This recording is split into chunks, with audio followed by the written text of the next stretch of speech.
भगवत गीता को धर्म ग्रंथ समझकर मत सुनिए, इसे अपने जीवन का आईना बनाइए। भगवत गीता अध्याय 2 भाग 5। पिछले भाग में हमने देखा कि भगवान श्री कृष्ण अर्जुन को समझा रहे थे कि हमारा अधिकार केवल कर्म करने पर है, उसके फल पर नहीं। लेकिन अब अर्जुन के मन में एक और सवाल था। वो सोच रहा था, भगवान, अगर मैं फल की चिंता ही छोड़ दूं, तो क्या मेरे अंदर काम करने की इच्छा ही खत्म नहीं हो जाएगी? और यहीं से श्री कृष्ण एक बहुत गहरी बात समझाना शुरू करते हैं। वे कहते हैं, अर्जुन, काम छोड़ने की बात नहीं है। काम तो पूरी लगन से करो, लेकिन काम करते समय मन को परिणाम के डर या लालच में मत फंसने दो। जरा सोचिए, मान लीजिए एक छात्र परीक्षा देने जा रहा है। अगर वो पढ़ाई करने की बजाय हर समय यही सोचता रहे, अगर मैं फेल हो गया तो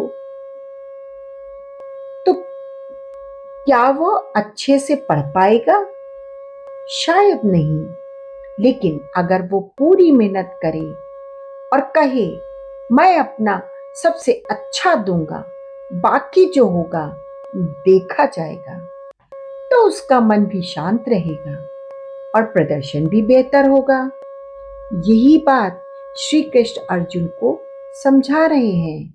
भगवान कहते हैं, सफलता मिले या असफलता, दोनों में मन को समान रखना ही योग है।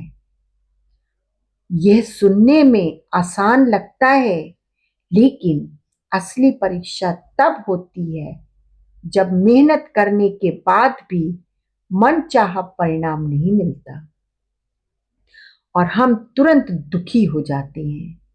कभी खुद को दोष देते हैं तो कभी भगवान को, कभी किस्मत को देते हैं।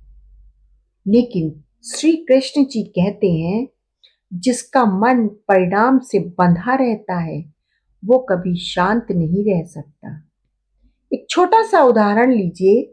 2 किसान हैं, दोनों ने एक जैसी मेहनत से खेती की, लेकिन अचानक मौसम खराब हो गया। पहला किसान कहता है, अब सब खत्म हो गया, और चिंता में डूब जाता है। तो दूसरा किसान क्या कहता है? वो कहता है, जो मेरे हाथ में था वो मैंने किया, अब आगे फिर कोशिश करूंगा। तो बताइए, इन दोनों में से ज्यादा मजबूत कौन है? दूसरा किसान। सही कहा आप लोगों ने, बहुत अच्छा गैस किया आप लोगों ने। दूसरा किसान, क्योंकि उसने अपना मन परिस्थितियों का गुलाम नहीं बनने दिया। यही बुद्धि योग है। श्री कृष्ण आगे कहते हैं कि जिस व्यक्ति की बुद्धि स्थिर हो जाती है, वो अच्छे और बुरे दोनों कामों के बंधन से धीरे धीरे मुक्त होने लगता है। इसका मतलब ये नहीं कि वो कर्म करना छोड़ देता है, बल्कि वो हर काम ईमानदारी से करता है, लेकिन अहंकार या लालच से नहीं। अब अर्जुन के मन में एक नया प्रश्न उठता है।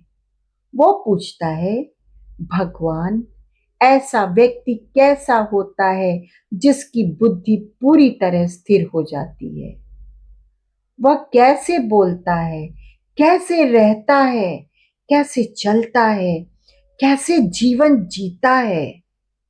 यानी अगर कोई वास्तव में भगवान की शिक्षा को अपना ले, तो उसकी पहचान क्या होगी?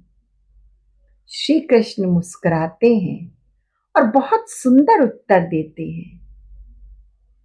वे कहते हैं, सबसे पहली पहचान उसके मन की इच्छाएं धीरे धीरे कम हो बढ़ती जाती हैं। ध्यान दीजिए, उन्होंने ये नहीं कहा कि वो इंसान कुछ चाहता ही नहीं, नहीं नहीं, बल्कि उन्होंने ये कहा कि वो इच्छाओं का गुलाम नहीं रहता। आज हमारी सबसे बड़ी समस्या क्या है? एक मोबाइल लिया, कुछ दिन बाद नया मॉडल चाहिए, नई नौकरी मिली, अब उससे बड़ी चाहिए, बड़ी नौकरी मिली, अब उससे भी बड़ी चाहिए।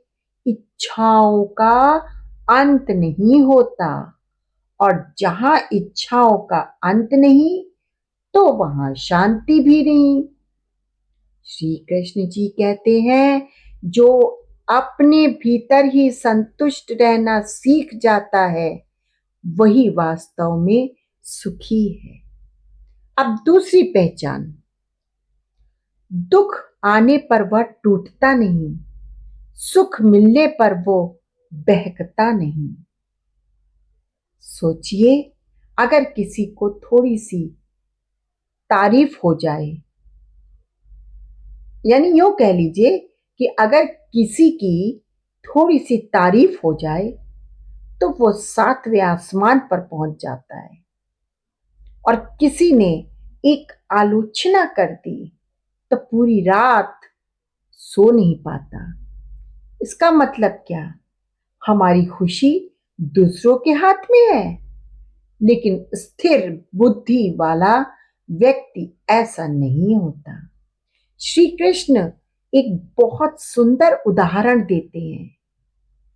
वे कहते हैं, जैसे कछुआ खतरा देखते ही अपने सारे अंग भीतर समेट लेता है। आप लोग सुन रहे हैं ना? ध्यान से सुनिए। देखिए, बहुत अच्छा उदाहरण भगवान श्री कृष्ण ने दिया हुआ है।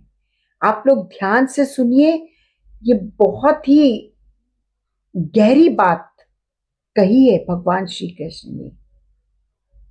तो भगवान श्री कृष्ण जी कहते हैं कि जैसे कछुआ खतरा देखते ही अपने सारे अंग भीतर समेट लेता है, वैसे ही बुद्धिमान व्यक्ति अपने इंद्रियों को नियंत्रण में रखता है।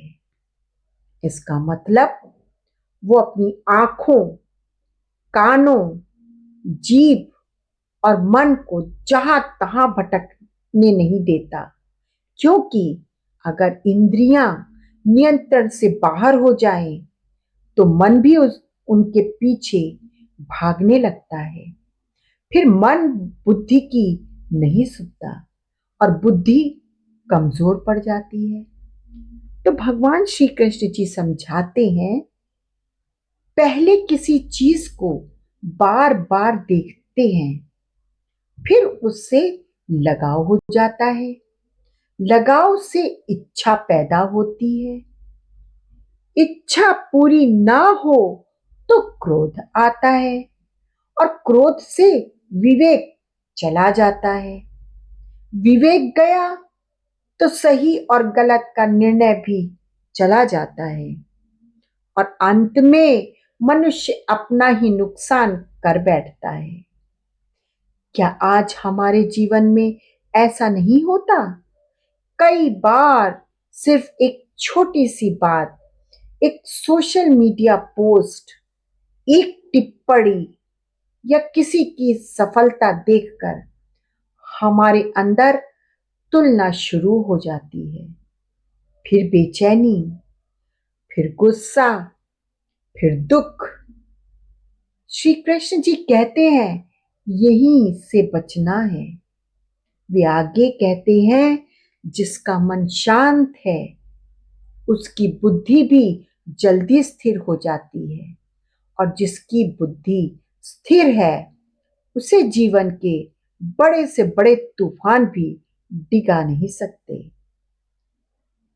फिर भगवान एक अद्भुत उदाहरण और देते हैं, और वे कहते हैं, जैसे समुद्र में हजारों नदियां आकर मिलती रहती हैं, फिर भी समुद्र अपनी सीमा नहीं छोड़ता। वैसे ही जीवन में कितनी भी इच्छाएं, परिस्थितियां और घटनाएं आए, स्थिर बुद्धि वाला व्यक्ति अपने संतुलन को नहीं खोता। लेकिन जो हर समय नई नई इच्छाओं के पीछे भागता रहता है, उसे कभी सच्ची शांति नहीं मिलती।